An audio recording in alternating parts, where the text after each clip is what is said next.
Hi, my name is Vineet, and we're going to look at how debugging and fixing errors works in LabVIEW. LabVIEW offers a number of different options for debugging your application, and in fact it'll even automatically detect errors that it sees on the block diagram. In fact, if we look over to the program I have up here on the computer, I've just got a simple program that converts from degrees Fahrenheit to degrees Celsius and displays it on the thermometer. But if I go up to the run arrow, you can see instead of a solid run arrow, I get a broken arrow, and it actually tells me that I have errors that it's detected on the block diagram. I can click on that arrow and it opens up the error list window. It tells me that I've got 3 errors, and it even tells me where those errors are on the block diagram. The first error says that the wait function has a unwired or bad terminal, so let's double click on that, and yep, sure enough, I need to specify a certain number of milliseconds to wait. So let's add a constant value in there. You can see the second error here says that I've connected terminals of 2 different data types. I can right click and I actually have broken wires on my block diagram, so I might have even been able to see that without using the error list window.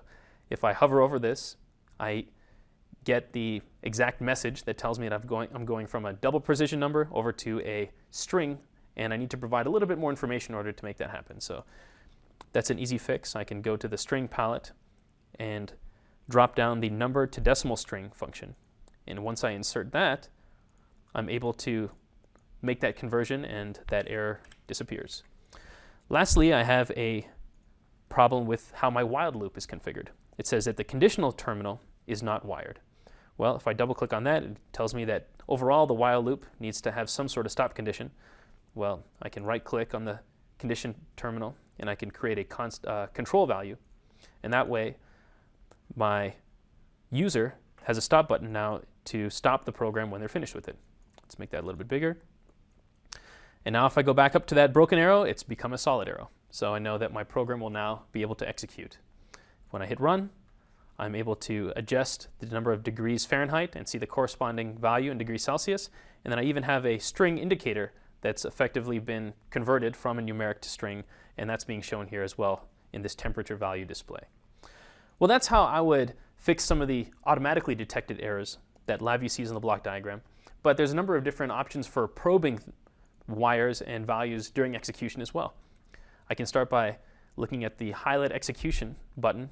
So I've got my program that's currently running. If I move over to the light bulb button here and click on highlight execution, it'll actually tell me what the different values are at different points as the program executes. And as I adjust, it slows things down, and when it comes back around, it has the updated values, and I can see different parts of my program as it executes. I can even insert probes. So let's insert a few different probes here to see what that looks like. I can turn highlight execution off. And now through my probe watch window, I can see exactly what the different values are, and I can scan through the different probes and see what the values are, and hopefully narrow down exactly what the bug is in my application and fix it and end up getting the functionality that I need. So that's how debugging and fixing errors works in LabVIEW.